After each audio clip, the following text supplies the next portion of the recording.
তো গাইস আমি কিন্তু বসে পড়েছি নিউ মার্কেটের আনাম রেস্টুরেন্টে, ঠিক আছে। আর এখান থেকে কিন্তু অর্ডার করেছিলাম চিকেন বিরিয়ানি, যেটা অলরেডি চলে এসছে।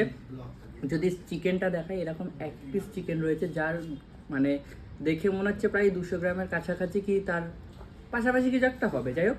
আর এরকম একটা বাঙালির ইমোশন রয়েছে, দেখতে পাচ্ছ, এরকম জাস্ট সফট রয়েছে।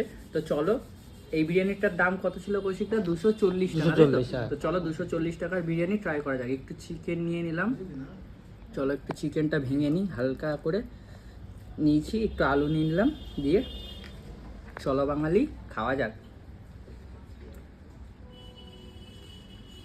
যদি টেস্টের কথা বলি, দেখো, ওকে, গুড, বাট টু গুড এরকম কোনো ব্যাপার না, ঠিক আছে, অ্যাভারেজ চলে যায়, ভালো। তো চলো খেতে থাকি আমি। আর হ্যাঁ, এর সাথে কিন্তু রায়তা কমপ্লিমেন্টারি। এটা বরাবরের মতনই আমার টক লাগে, অতটা ভালো লাগে না, তো আমি এটাকে সাইডে রেখে দিলাম। সো ভিডিওটা কেমন লাগলো অবশ্যই কমেন্ট করে জানিও। Tata, bye bye.